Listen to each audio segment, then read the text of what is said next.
साल 1925। कारपेथियन पहाड़ों में घने जंगलों के बीच बसा था कलाकोट गांव। सीधे सादे लोग रहते थे वहां। खेतों में काम करते थे, चर्च में प्रार्थना करते थे।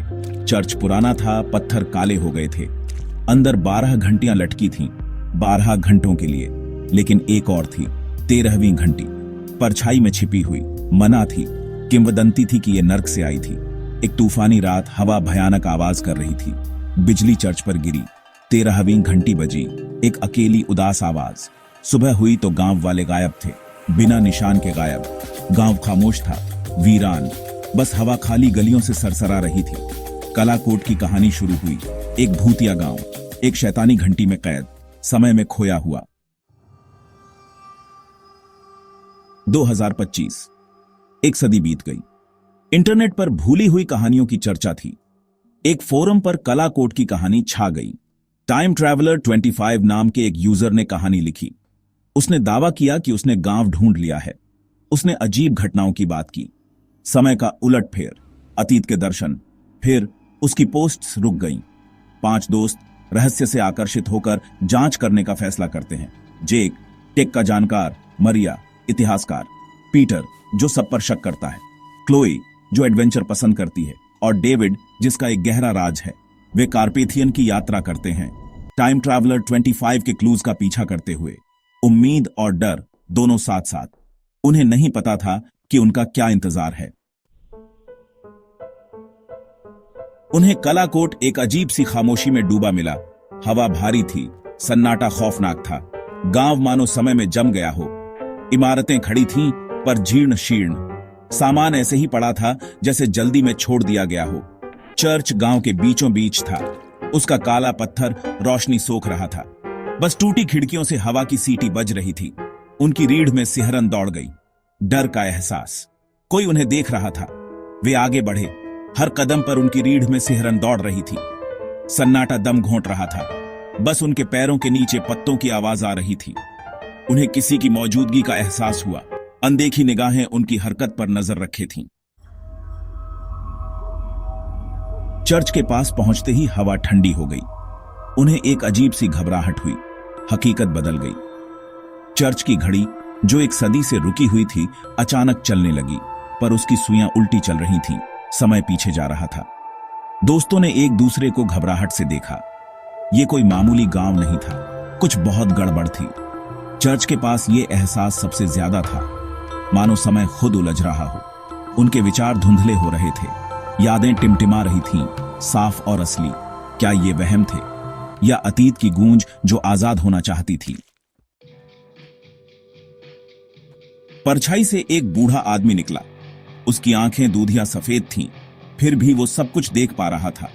उसने बोला, उसकी आवाज धीमी और कर्कश थी, ये गांव श्रापित है, तुम्हें यहां नहीं होना चाहिए। उसने उन्हें 13वीं घंटी के बारे में चेतावनी दी, उसके खतरे के बारे में। उसने एक बलिदान की बात की जो देना जरूरी था, कलाकोट में रहने वाली आत्मा को शांत करने के लिए। उसकी बातें रहस्यमयी थीं, डर और चेतावनी से भरी। वो लड़खड़ाते हुए चला गया, उन्हें सवालों के जवाब के बजाय और सवाल दे गया। उसकी बातें सन्नाटे में गूंजती रहीं। बलिदान? इसका क्या मतलब था? क्या उन्हें ही बलिदान होना था? डर उनके हौसले को कमजोर कर रहा था, लेकिन जिज्ञासा एक जबरदस्त चीज थी। वे आगे बढ़े। जैसे जैसे वे गांव को देखते गए, वे अलग अलग जगहों पर खींचे चले गए। ऐसी जगहें जो उनके सबसे गहरे डर, उनके छिपे हुए पछतावे से जुड़ी थीं।